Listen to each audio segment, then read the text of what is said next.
Hello বন্ধুরা, তোমরা সবাই কেমন আছো? আশা করি সবাই ভালো আছো আর আমিও ভালো আছি। তো আজকে রান্না করব মাটন। দেখতেই পাচ্ছ সব কিছু রেডি করে নিয়েছি। এদিকে মাটনটাও লবণ হলুদ আর তেল দিয়ে মাখিয়ে রেখেছি। আর আজকে মাটনটা রান্না করব উনুনে। এদিকে উনুনটাও জ্বালিয়ে নিয়েছি, কড়াইটা বসিয়ে দিলাম। কড়াইটা গরম হোক।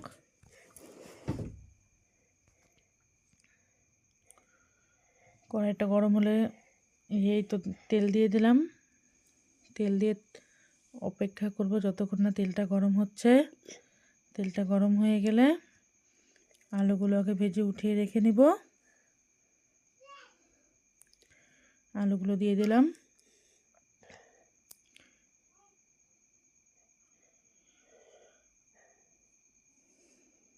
ভালো করে ব্রাউন কালার করে ভেজে উঠবো।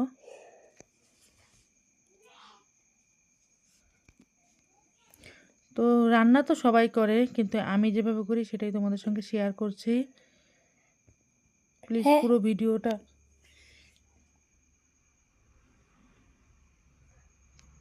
ভিডিওটা দেখবে, কেউ স্কিপ করো না।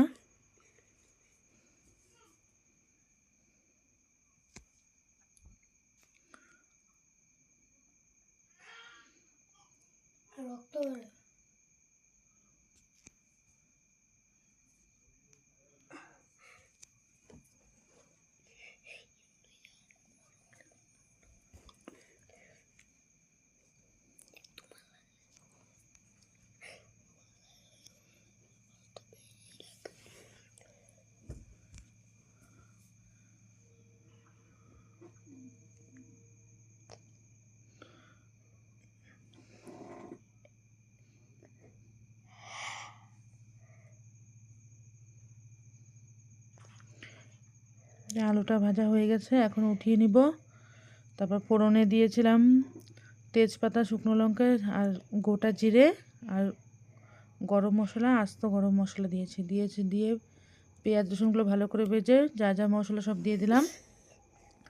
দিয়ে ভালো করে এখন মশলাটা কষিয়ে নিব।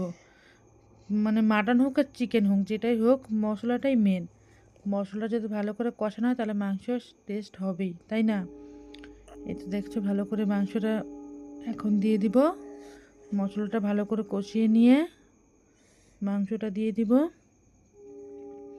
আর মাংস তোমাদের তোকে আগে বললামই, মাংসটাতে লবণ হলুদ আর তেল মাখানো আছে।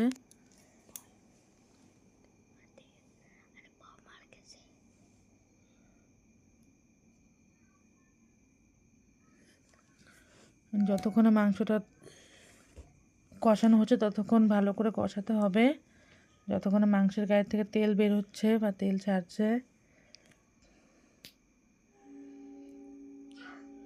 এই তো দেখো ভালো করে কষিয়ে নিচ্ছি।